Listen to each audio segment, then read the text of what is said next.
You've heard of Lizzie Borden, right? The lady accused of chopping up her parents with an axe back in 1892? Well, turns out she was late to the party.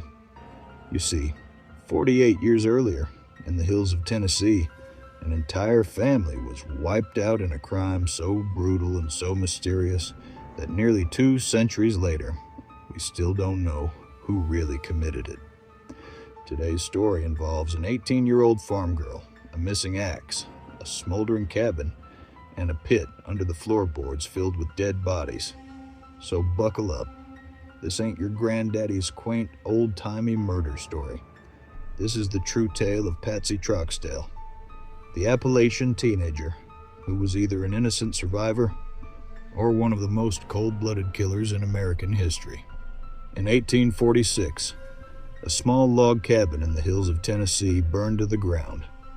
That by itself isn't headline news. Back then, everything was made out of wood, everything was lit by fire, and safety standards were try not to die. Cabin fires were just part of the package deal, but this particular fire was different because when the neighbors came to see if anyone made it out, they found a trap door under the floorboards, and inside it, a human nightmare. 7 bodies, charred beyond recognition, crammed into a shallow pit. Mother, father, 5 children, all dead, all murdered before the fire ever started. Their skulls smashed, most likely with an axe. And the weirdest part? This family had 6 children, which means one wasn't in the pit, one wasn't in the ashes. One, 18-year-old Patsy O'Neill, was nowhere to be found. When she finally showed up, she had a story about escaping. She also had blood on her clothes, and her father's Bible, and the deed to the family's land. And the only murder weapon, an axe with human hair stuck to it, was just a short walk from where she'd been staying. Now, maybe that's all just an incredible coincidence, or maybe it's exactly what it looks like, and almost 180 years later, nobody can say for sure. But I can tell you this, once you hear the whole story, you're going to have an opinion. First, let's set the stage.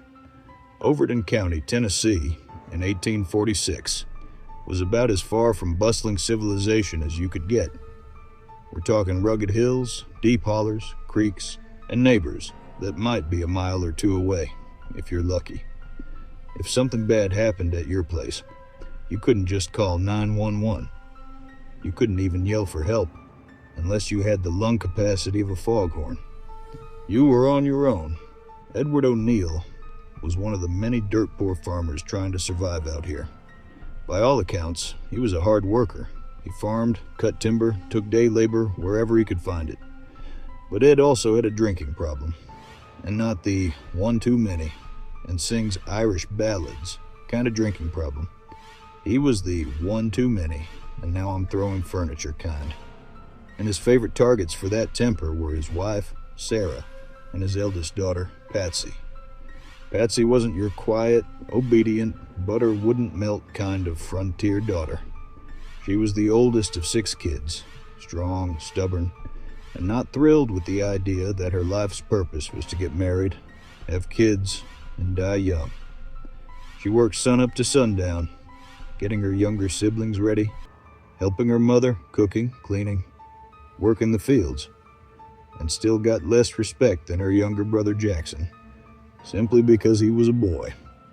By 1846, she and Ed had butted heads so many times that he'd told her to leave the property entirely. Depending on who you asked, she had a wild side, multiple boyfriends, liked her liquor, sometimes carried a pistol. Basically, she was living in the 1840s equivalent of a small-town rumor mill.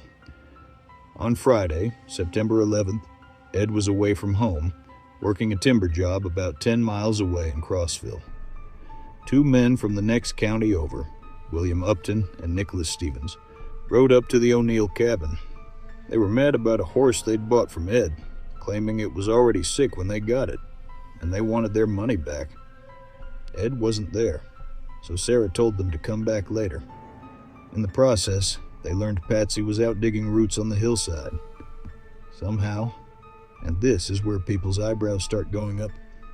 Arrangements were made for these two married men to spend the night in the barn. Both Upton and Stevens had stopped earlier at what's politely called a grocery, which in Appalachian code means a place where you buy bootleg whiskey. They had half a gallon of the stuff, and let's just say they weren't saving it for Christmas. Meanwhile, Ed spent his Friday cutting timber.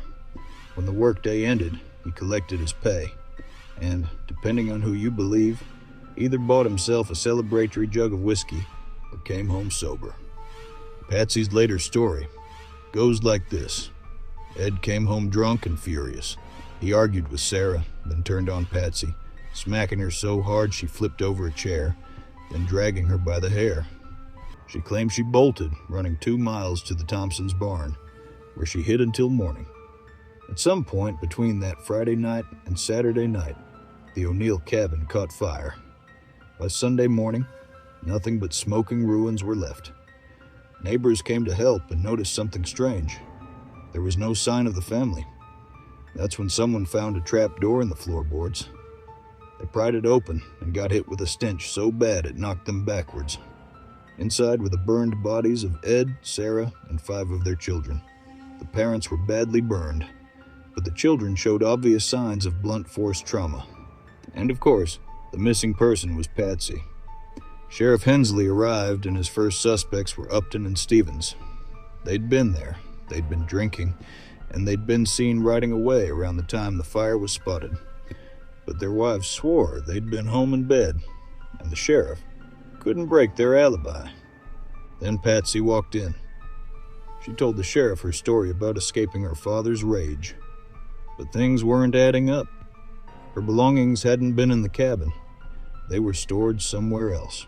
Among them, her father's Bible, the deed to the family land, and a dress with bloodstains. Behind the cabin, in a stump, was an axe with human hair on it. With no way to sort out who was telling the truth, the sheriff arrested all 3, Patsy, Upton, and Stevens. The newspapers had a field day. Some claimed Ed had gone into a drunken rage and killed his family before killing himself. Others painted Patsy as a cold-blooded killer who wanted the land. The trial, held in Livingston, Tennessee, became the 1840s version of court TV. The place was packed. Locals, reporters, looky-loos who just wanted to say they'd been there. The prosecution went all in. They pointed to the bloody dress, the hidden Bible and deed, the conveniently absent belongings, and the axe. Their star witness was jailhouse informant Christina Hensley, who claimed Patsy had confessed to killing her family in their sleep, starting with her father. The defense countered with multiple witnesses who swore Ed was a violent drunk. They argued Patsy had no history of hurting her mother or siblings, and that Upton and Stevens had no reason to kill anyone. Plus, both men were seen the next day in spotless white clothes. Not exactly what you'd wear if you'd just hacked 7 people to death. The jury didn't care. They found all 3 guilty of 6 counts of first-degree murder and sentenced them to hang. But this circus wasn't over yet. The defense appealed, claiming juror William Shelton had openly said before the trial that the defendants should be hanged. 2 people signed affidavits swearing to it. The Tennessee Supreme Court reviewed the case and basically said, "Yeah, this is a mess." They agreed Shelton was biased. The jury instructions on Hensley's testimony were flawed, and the whole thing was too shaky to stand. Convictions overturned. Now here's the part that makes historians grind their teeth. There was never a retrial. The state just let it go. Patsy Troxdale, William Upton, and Nicholas Stevens walked free. Years later, when Patsy was dying, an eyewitness claimed she started muttering, "I have to tell. I have to tell." According to this account, she confessed to killing her parents and siblings with the help of Upton and Stevens, and also admitted to murdering a boy for his ginseng and feeding his body to hogs. Was that true? Or was it just one last rumor in a lifetime of them? So here's the million-dollar question. Who really did it? Was it Ed coming home drunk and snapping? Was it Upton and Stevens settling a grudge over a sick horse? Or was it Patsy, the rebellious, resentful eldest daughter, deciding she'd had enough and convincing two men to help her end it? We don't know. What we do know is that the Cumberland Mountain Axe murders left behind one of the most gruesome and baffling mysteries in Tennessee history. The pit under the floorboards held the bodies. The ashes held the questions. And nearly 2 centuries later, the answers are still missing. And that's the Cumberland Mountain Axe murders. 1 cabin, 7 bodies, 1 missing daughter, and almost 2 centuries of finger-pointing. Was Patsy a victim or the villain? Was it Ed, Upton and Stevens, or some insane combination of all 3? I want to know what you think. So drop your theory down in the comments. Bonus points if it's crazier than the ones from the 1840s newspapers. If you enjoyed this dive into one of Tennessee's wildest unsolved cases, hit that like button so the algorithm knows you're into this kind of history. Subscribe if you haven't already, because there are a lot more stories like this one. Some solved, some still wide open, and I've got receipts for all of them. And ring that little bell so you don't miss the next time we dig up something strange, dark, and just a little too real.